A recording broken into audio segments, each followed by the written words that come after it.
Buenas tardes, queridos hermanos y hermanas de la Iglesia de Betania, y a todos los que también por medio del internet nos podéis ver. Que Dios bendiga este tiempo, que realmente la palabra de Dios caiga y cale en corazones que estén deseosos, que tengan fe, pero fe salvífica y fe mirando siempre hacia el Señor Jesús, porque no hay otro nombre dado a los hombres en que podamos ser salvos, solamente en Jesús. Eso nos lo dice la palabra de Dios. Bueno, hermanos, yo lo he dicho muchas veces. A mí, si veo una película, a mí me gusta que haya un final feliz. Cuando la película no termina en un final feliz, o que el bien gana el mal, pues para mí se queda un poco la película coja y no termina de gustarme. La Biblia, como sabéis, es un compendio de libros, tiene 66 libros, y desde el Génesis hasta el Apocalipsis el Señor da una contestación al ser humano y te dice quién es el soberano. Dios es el soberano. En cada libro que nosotros podamos repasar de la Biblia vemos siempre una pincelada, o vemos de quién gobierna. El Señor Dios nunca ha dejado de gobernar. Y yo, siguiendo como estoy haciendo últimamente, estoy dando pasajes de cuando el Señor estaba aquí en la tierra, acontecimientos que impactaron en el mundo en el cual estaba, en donde él vivía. Por eso él tenía tantísimos seguidores, porque era un hombre singular, un hombre diferente. Como Jesucristo no hay ninguno, nosotros somos semejantes a él, pero él es el hombre perfecto. Y aprovechando en que estamos en la época que tanto revuelo, que tanto se ha introducido en nuestras vidas o en la vida de la sociedad, el Halloween. Luego diré de dónde viene Halloween, los principios de Halloween. Como sabéis que es el 31 de octubre, bueno, lo digo yo que es el 31 de octubre cuando se celebraba el Halloween. Vamos a coger un pasaje de la palabra de Dios. Este pasaje está tanto en Mateo como en Marcos y Lucas, pero vamos a empezar por Mateo. Y aunque dé pinceladas de otros, porque hay cosas que no te dicen Mateo, nos vamos a ir al Mateo capítulo 8,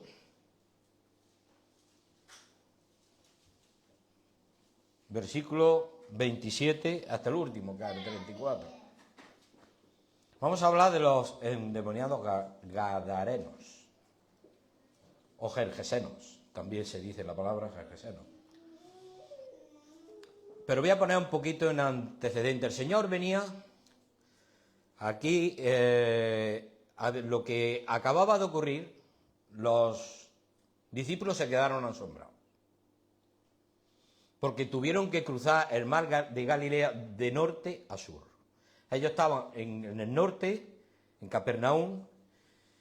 Fue un día, como todos los días que tuvo el Señor, de mucho trabajo. Pues sanó a la suegra de Pedro. Le dijeron que se querían ir con él. El Señor le contestó que las aves tienen guarida, pero él no tenía donde recostar la cabeza. Y después de tanto ajetreo, les manda a los discípulos que se monten en la barca. Se montan en la barca y el mar de Galilea es un mar en que todo está tranquilo y de pronto se crean unas tormentas. Viene esa gran tormenta donde los discípulos se creen que se van a ahogar y el Señor está durmiendo. Y entonces, cuando el Señor ya se levanta y habla a hombre de poca fe, el Señor calma pues lo que son la naturaleza, tanto el viento como la lluvia, los calma y se hace otra gran bonanza. Y ellos se hacen una pregunta: ¿quién es este hombre? A continuación de todo esto, vamos a leer ya, porque ya tenemos el pasaje presentado, el contexto dentro de un contexto. Dice así: los hombres se maravillaron diciendo, ¿quién es este que aún los vientos y el mar le obedecen? No llevaban mucho tiempo por lo visto que conocían a Jesús. Cuando llegó al otro lado, a la tierra de los Gadarenos, le salieron al encuentro 2 endemoniados. Tanto Lucas como Marco y Lucas hablan de un endemoniado, que salían de los sepulcros, violentos en gran extremo, de manera que nadie podía pasar por aquel camino. Y gritaron diciendo: ¿qué tenemos que ver contigo, Hijo de Dios? ¿Has venido aquí para atormentarnos antes de tiempo? A cierta distancia de ellos había una piara de muchos cerdos paciendo. Y los demonios le rogaban diciendo: si vas a echarnos fuera, mándanos a la piara de cerdos. Entonces él les dijo: id. Ellos salieron y entraron en los cerdos, y he aquí que la piara entera se precipitó por un despeñadero al mar, y perecieron en las aguas. Los que cuidaban la piara de cerdos huyeron y fueron a la ciudad y lo contaron todo, incluso los 2 endemoniados. Y toda la ciudad se dio al encuentro de Jesús, y cuando vinieron le rogaron que se fueran de su comarca. Gadara, ¿sabe dónde está situado? Gadara está situado al sur de lo que es del lago de Galilea. Y está metida en la Decápolis. La Decápolis son 10 ciudades que unos 300 años Alejandro Magno las conquistó y las gobernó. Entonces estaban lo que era la tierra de Gad, de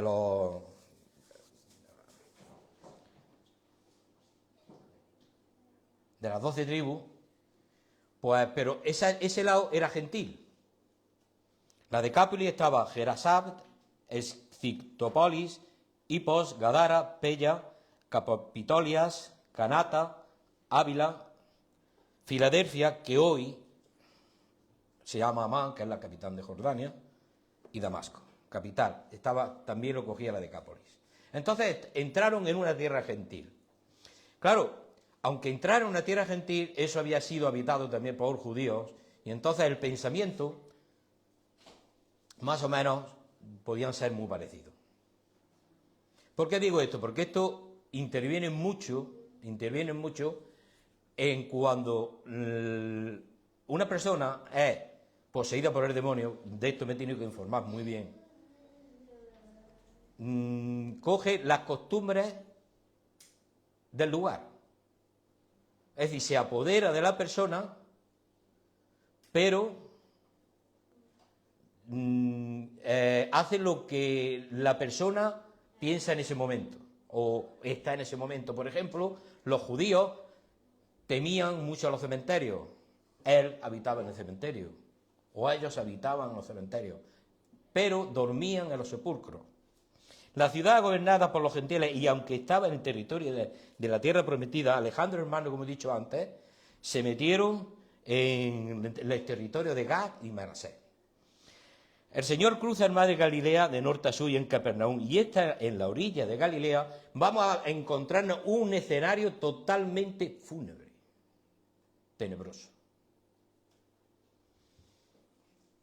Este viaje que nos encontramos en los versículos anteriormente es el calma a la tempestad, y estas personas que estaban con los cerdos nos da a decir que eran personas gentiles, porque como bien sabéis, los judíos no podían comer cerdo ni tocar cerdo porque era cosa inmunda. Deuteronomio 14 dice: ni cerdo, porque tiene pezuñas hendidas, mas no rumia, os será inmundo. De la carne de estos no comeréis, ni tampoco tocaréis su cuerpo. Entonces esto nos habla de que realmente, aunque hay comentaristas que dicen que los endemoniados eran judíos, eso vamos a dejar en segundo plano,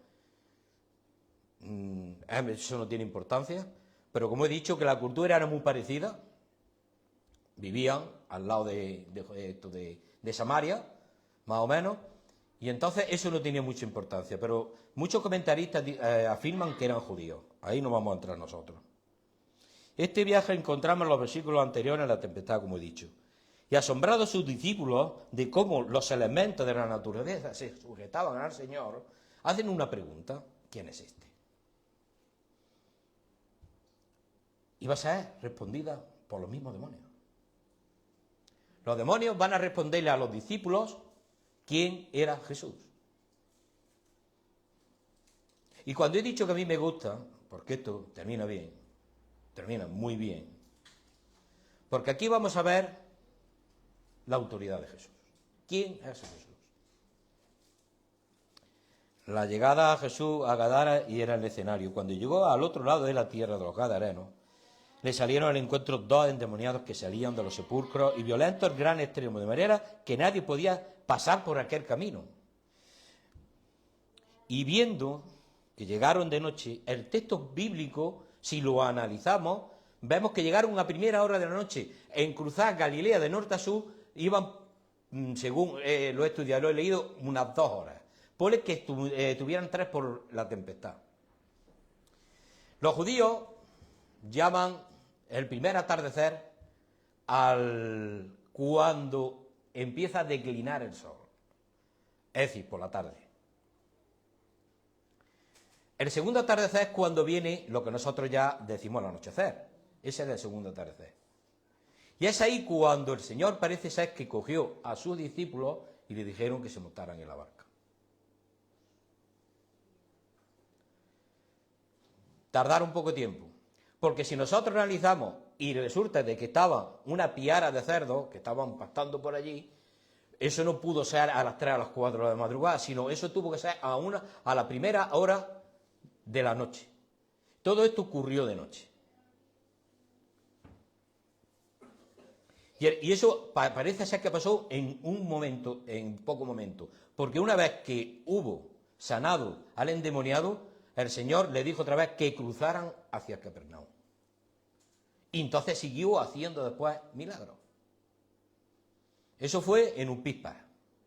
Claro, el Señor Jesús, después de un día tan agotador como tuvo, o como tenía todos los días el Señor, porque las masas iban detrás de él, pues quiso apartarse con sus discípulos. Él se apartó a una zona pensando, o no pensando, a lo mejor sabía lo que se encontraba allá, no lo dice el texto, pero a una zona donde podía enseñar y disciplinar a sus discípulos. Y no le salió bien la cosa, porque lo que se encontró en el panorama no era muy bueno ni muy alentador.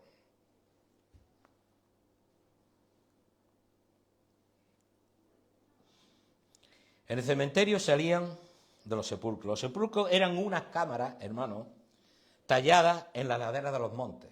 Y eso se puede ver hoy en día.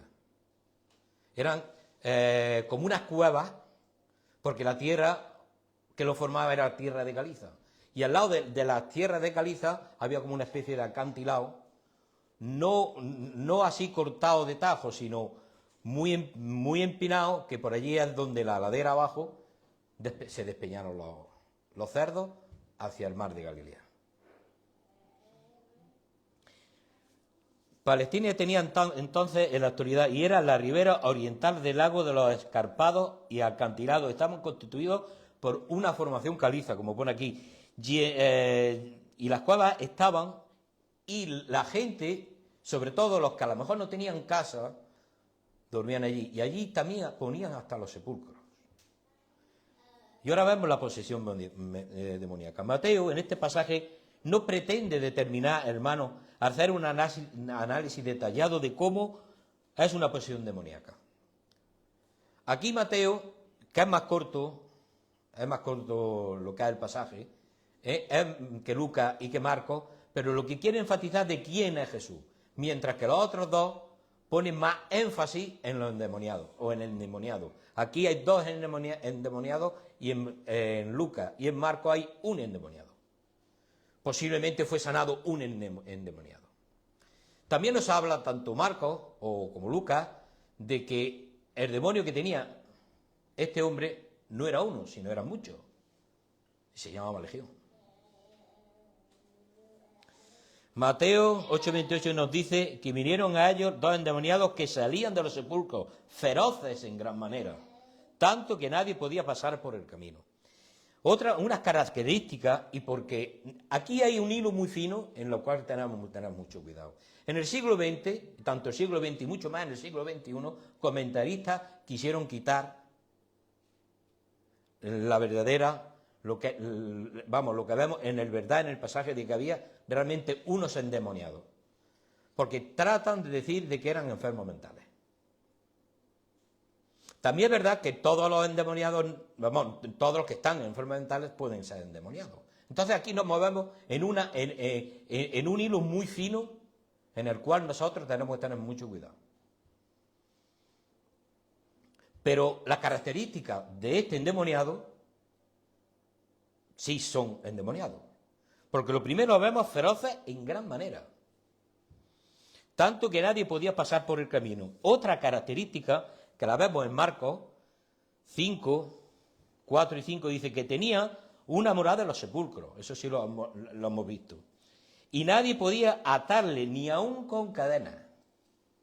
Porque muchas veces habían sido atados con grillos y cadenas, mas las cadenas habían sido hechas pedazos por él y desmenuzados los grillos, y nadie podía dominarlo, o podía dominar. Poseían una fuerza física sobrehumana. Entonces vemos una característica de que aquí sí hay un endemoniado. En Marcos, quien da todos los detalles, recordemos que el hombre ha sido creado un poco menor que los ángeles. Los ángeles son superiores a nosotros. Estamos hablando de ángeles caídos. Estamos hablando de ángeles que tienen sus parcelas y sus territorios en diferentes sitios del mundo. Porque Legión no me mandes lejos, mándame fuera. Porque poseían una fuerza sobrehumana. Marcos da, como he dicho, todos los detalles. Y recordamos que el hombre ha sido creado menos que los ángeles. Entonces vemos una fuerza que un hombre normal no lo podía tener, porque estirar de las cadenas, romperlas y romper los grillos, eso no lo puede hacer cualquiera. Y nadie lo podía dominar. Lucas añade que andaba desnudo. Hermano. Y hacía tiempo que que no moraba en casa, sino en los sepulcros. Lo que está a punto de suceder va a contestar a la pregunta, como he dicho yo antes, de que hicieron los discípulos en la barca. Mateo 4, 27, y los hombres se maravillaron diciendo, ¿quién es este que aún los vientos y el mar le obedecen? Después de lo que ocurrió. Y esta pregunta va a ser contestada, hermano. Los mismos demonios le van a decir a sus discípulos, y por toda la extensión, y en su palabra a la demás gente, quién es Jesús. Porque lo que se trata en las predicaciones que nosotros, en lo alto del púlpito, tenemos, es que la predicación sea cristocéntrica y ensalzar a nuestro Señor. Y glorificar a nuestro Señor con nuestro testimonio.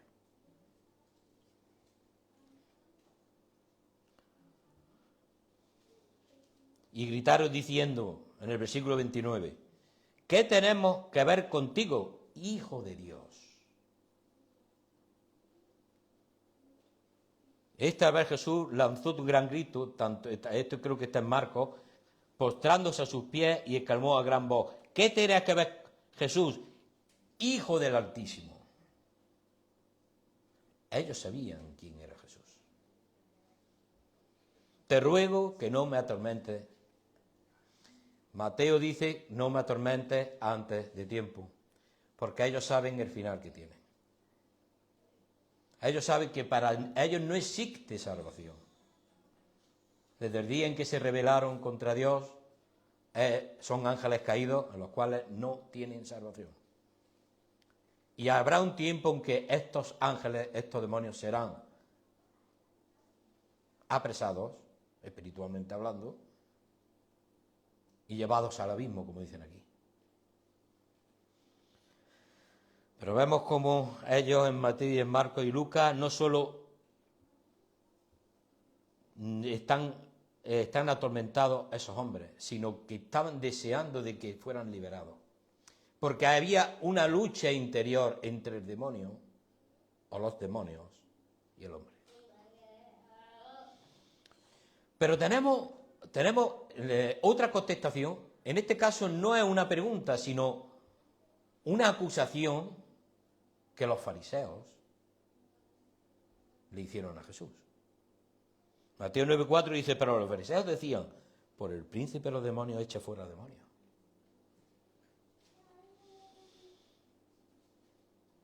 Y este contexto está también en que el Señor va a sanar a un endemoniado mudo. Otra característica que vemos que un endemoniado puede tener una enfermedad física o puede hacerle una enfermedad física al hombre que ha sujetado. Pues en este contexto, cuando él sana al endemoniado mudo, estos hacen acusación a Jesús. Y lo que sí es cierto, que la posesión demoníaca puede producir trastornos de la personalidad. Y en muchos casos, como vemos en el Nuevo Testamento, se acompañan de enfermedades físicas. Y nos encontramos algunos poseídos. La palabra de Dios no nos dice a nosotros cómo hacer un exorcismo. Porque yo he leído cosas y la persona que hace exorcismo al final fracasa. Porque solamente la autoridad la tiene el Señor Jesús y Dios, que fueron su creador. Y eso lo vemos cómo llega el demonio o los demonios cuando llega el Señor. ¿Qué es lo que hacen? Se ponen de rodillas delante de Dios.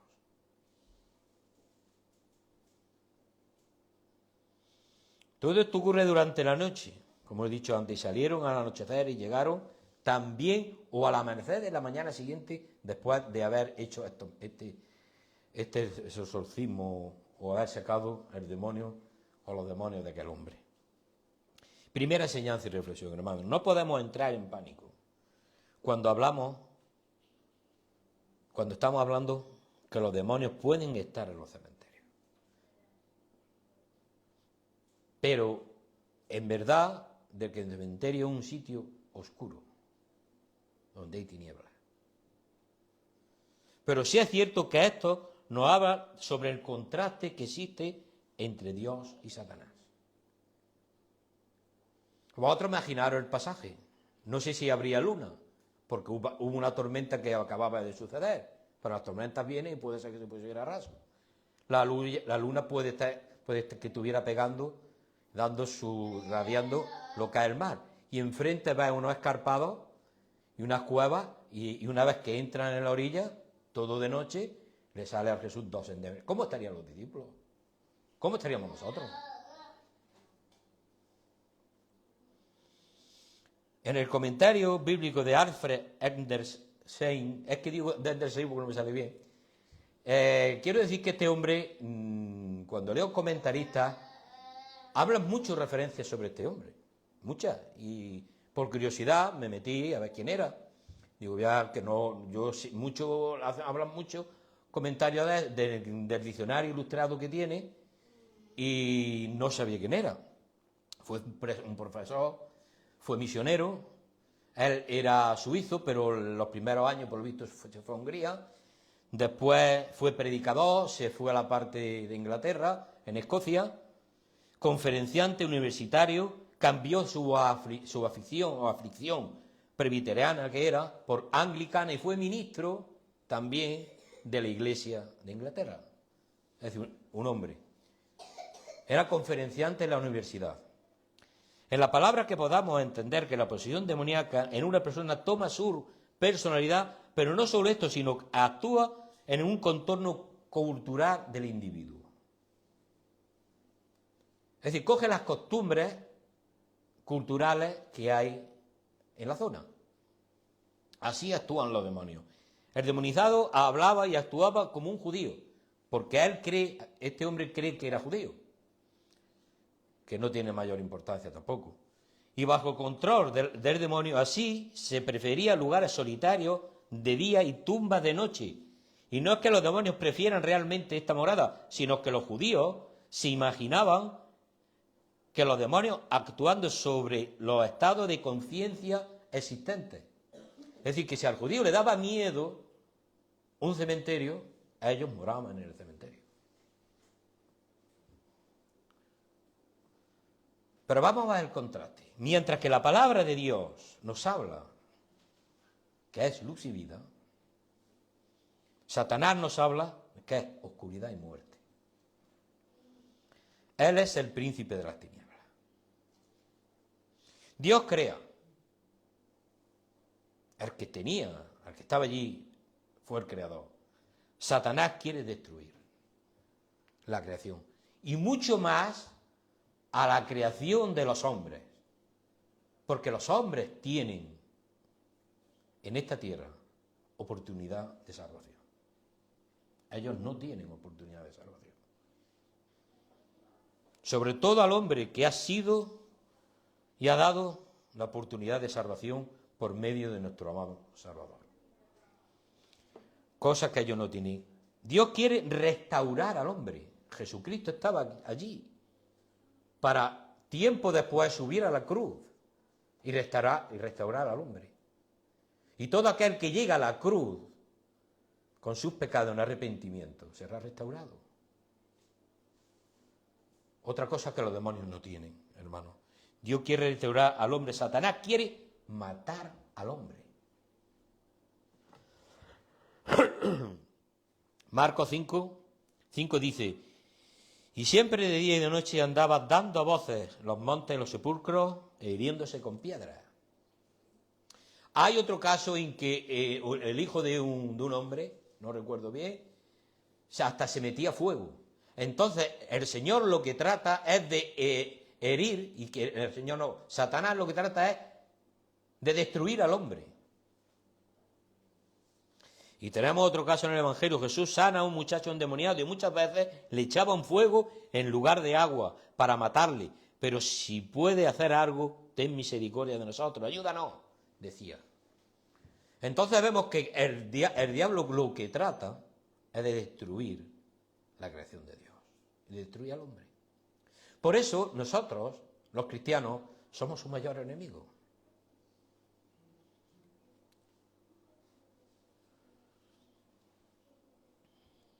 Oh generación incrédula. Y esa fue cuando mandó al Señor a los discípulos y no pudieron echar a ese demonio.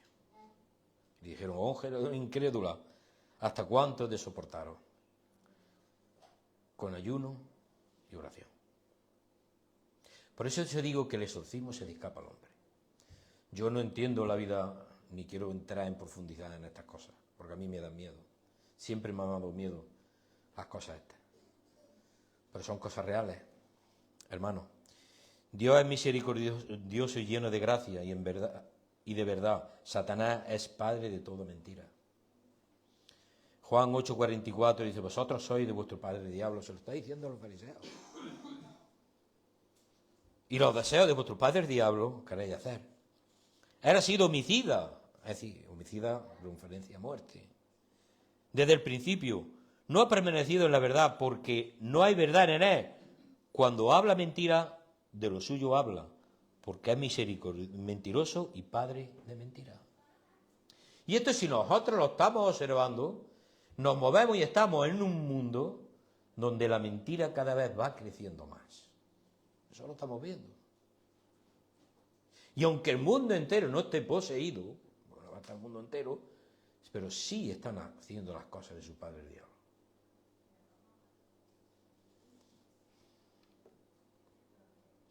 En un escenario de oscuridad lúgubre, siniestro, tenebroso, oscuro, aparece la luz. Y donde está la luz, queridos hermanos, la luz en las tinieblas resplandece y las tinieblas no prevalecieron contra ella. Y vamos a ver un acto de exorcismo porque el Señor le está diciendo que salga. No le está diciendo, le está ordenando que salga. Y ellos le estaban pidiendo que no la atormentaran más, pero ellos, bueno, sí se daban cuenta, pero ellos sí estaban atormentando a este hombre. De tal forma que vagaba por desnudo, pegando gritos, con una fuerza increíble que nadie pasaba por el contorno. Y esta predicación no va orientada para poder saber más de cómo podemos nosotros, hermanos, echar demonios, sino para que los cristianos podamos alejarnos de toda esta esfera de maldad. En la Biblia que nos presenta hay un bosquejo general o enseñanza, hermano, de la actividad sobrenatural. Pero no nos dicen, ni hay una cosa explícita de cómo tenemos que echar nosotros los demonios. Es un caso que el Señor lo tiene reservado. Vemos, y había una gran agitación demoníaca porque el diablo sabía que Dios estaba en la tierra. Y él quería destruir todas las cosas que el Señor estaba haciendo. Totalmente.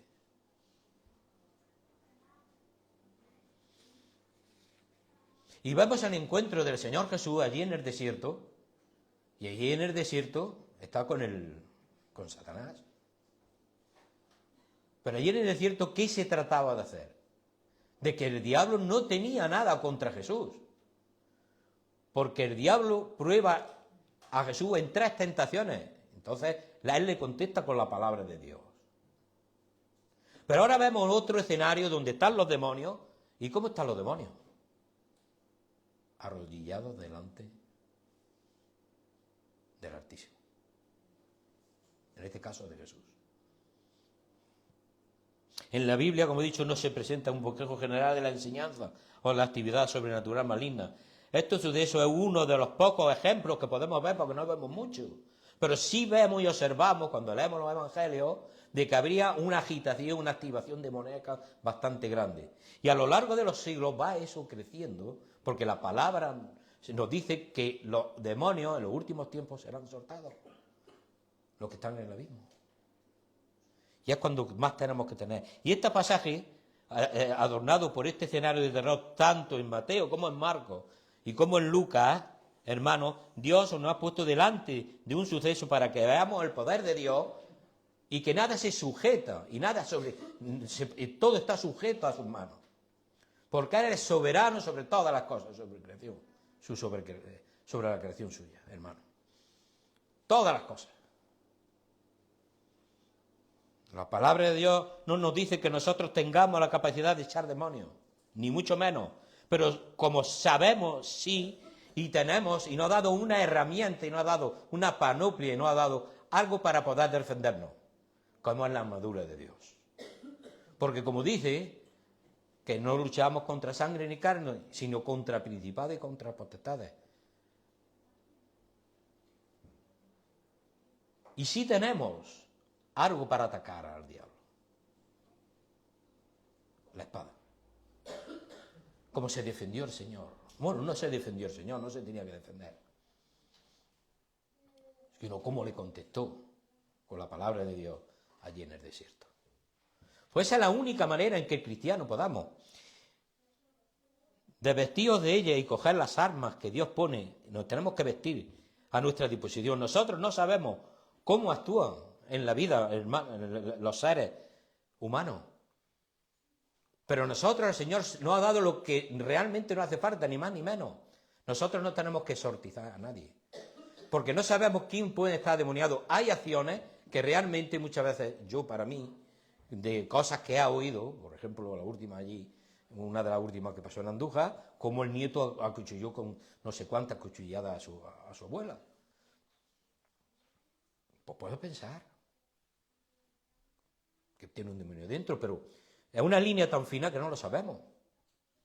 Puede ser que esté enfermo mental, porque todos los enfermos mentales no están endemoniados. Pero todos los endemoniados sí están enfermos mentales.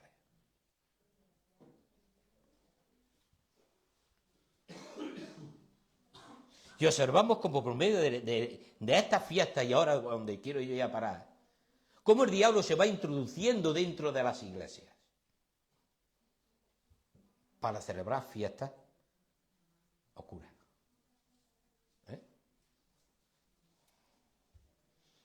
El origen de Halloween. Ya leo un poco nada más.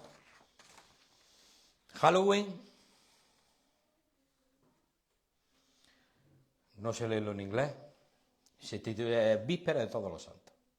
También conocido como la Noche de Brujas, es la fiesta de origen pagano que se celebra todos los años el 31 de octubre y cuyas raíces provienen de un antiguo festival celta de hace unos 3000 años.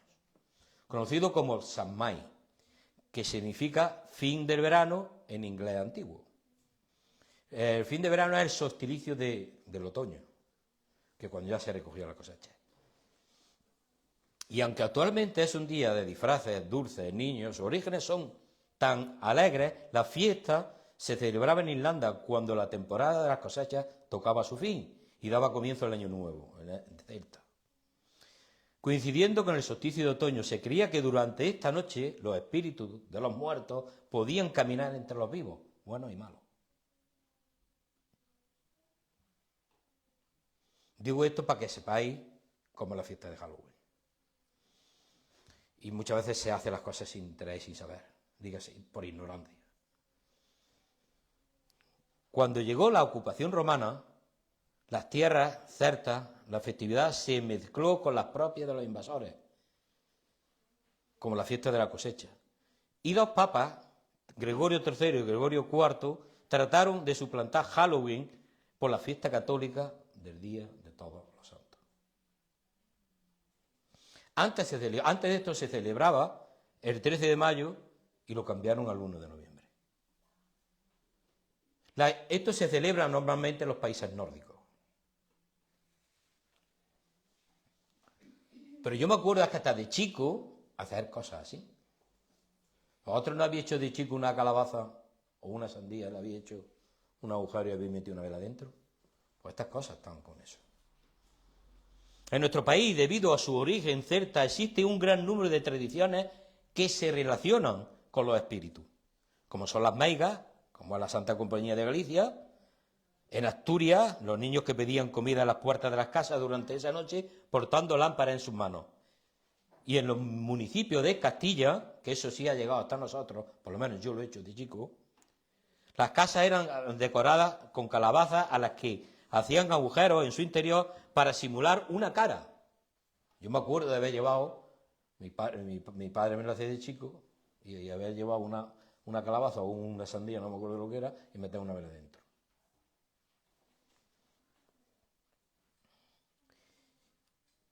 No quiero alargarme y vamos a terminar ya mismo. El origen de Halloween. Entonces estamos viendo cómo muchos de los cristianos celebramos esta fiesta,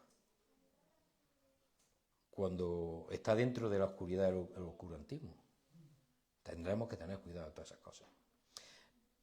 Una cosa sí digo, el Señor dice que somos sus ovejas y que nadie nos va a arrebatar de su mano. Entonces, el que es cristiano no va a tener problema de que un demonio se le meta dentro. Pero por favor, retirámonos de esas cosas. Porque el diablo es muy sutil y entra como ángel de luz, como dice la palabra de Dios. Y con estas fiestas, que eso no tiene importancia y que al final son ponerte algo aquí y ponerte cosas de terror, pero están dentro. Y son cosas tenebrosas. Y están dentro de un mundo oculto que el Señor no quiere que toque. Porque si tú llamas al diablo, el diablo te va a responder. Otra de las cosas que el diablo tiene es que tiene al mundo engañado de que no existe el diablo.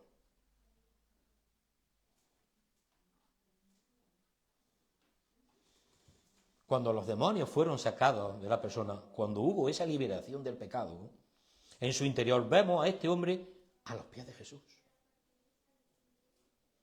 Pero ya de una manera no forzosa, hermano. Porque si hemos leído este pasaje y vemos al demonio arrodillado, cuando termina este pasaje ya vemos a la persona sentada a los pies de Jesús. ¿Qué nos recuerda eso? María Magdalena estaba sentada a los pies de Jesús.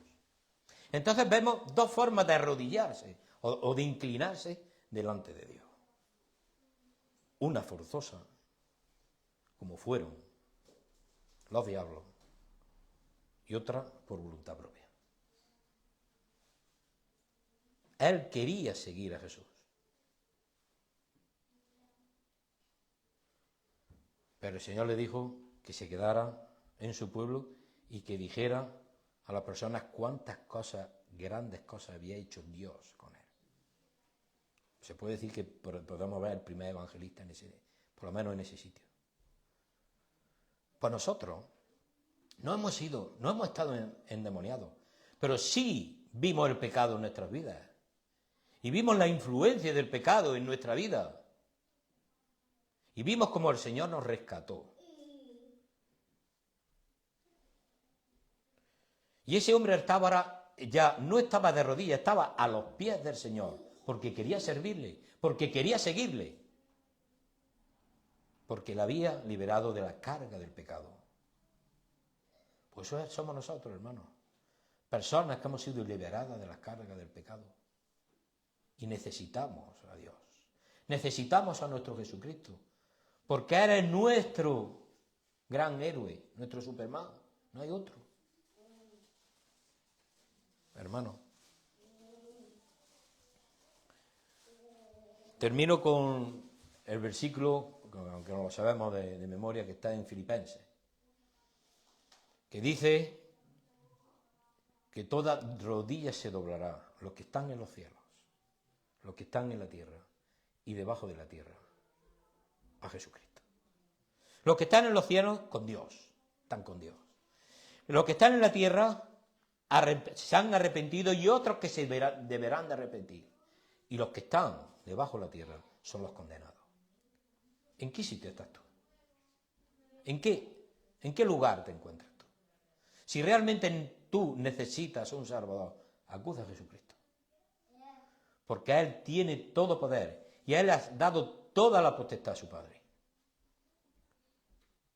Y la tranquilidad nuestra es que somos ovejas de su rebaño y el diablo, el maligno, no las puede arrebatar de su mano. Fue un día o fue una noche de gloria para también el Señor, donde iba el Señor, donde iba liberando del pecado, iba sanando a personas.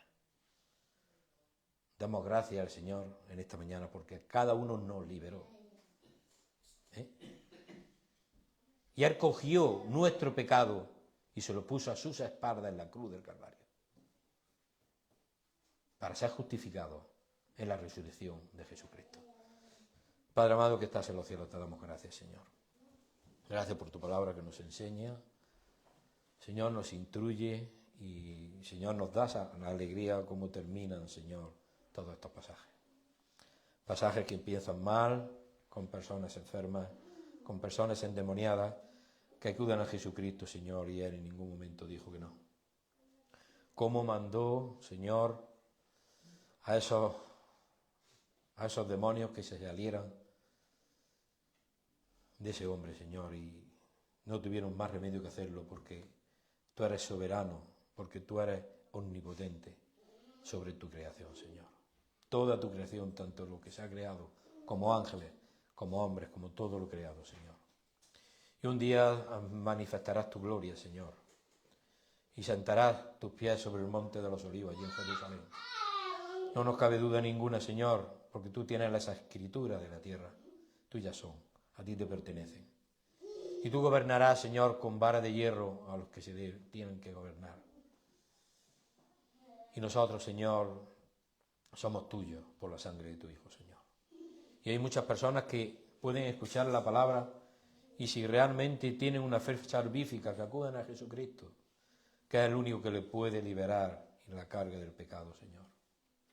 Alabado sea tu santo nombre, Señor, en este día y todos los días, Señor, que realmente nosotros seamos como ese hombre, Señor, agradecido, que queremos seguirte, Señor, pero tú nos has puesto en este lugar y nos dices que hablemos de ti y que cuántas cosas tú has hecho por cada uno de nosotros. Gracias, Señor, por ello. Te lo pedimos, dándote la gracia en el nombre de nuestro Salvador Jesús. Amén.